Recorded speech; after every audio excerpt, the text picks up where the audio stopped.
Salam sejahtera dan salam perpaduan. Anda kini sedang menonton di channel Liputan 360.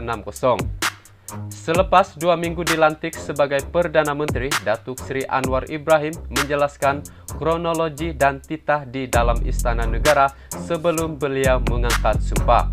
Beliau berkata yang di-Pertuan Agong Al-Sultan Abdullah Riayatuddin Al-Mustafa Bilasa menitahkan demikian supaya tidak timbul kekeliruan berhubung isu terbabit sehingga menyinggung kedudukan Raja-Raja Melayu.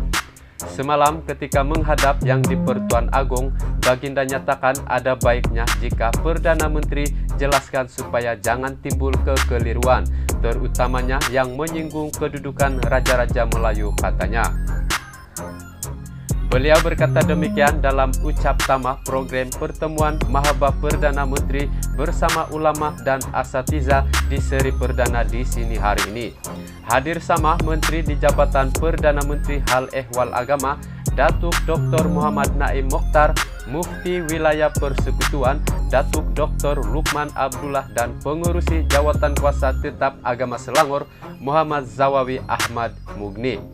Anwar menjelaskan dalam isu pembentukan kerajaan sebaik pilihan raya umum ke-15 berakhir, yang di-Pertuan Agong mengambil tindakan selangkah di depan untuk mengadakan sidang khas Majelis Raja-Raja Melayu.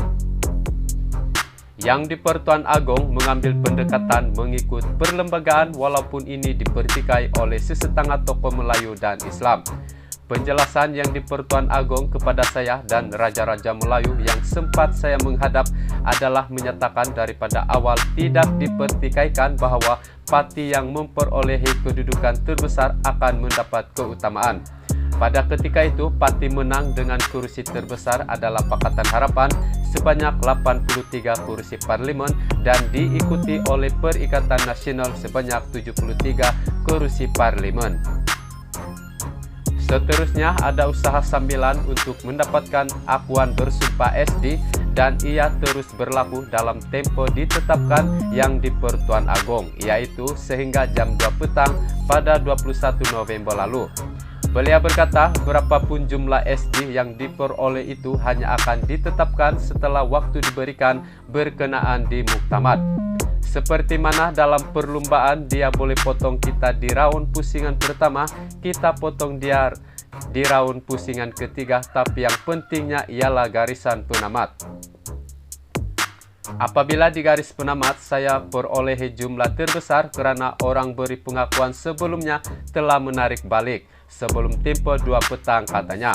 Dalam pada itu, beliau menegaskan usul undi percaya terhadap Perdana Menteri di Dewan Rakyat pada 19 Desember diadakan kerana beliau mahukan mandat yang lebih jelas untuk memimpin negara.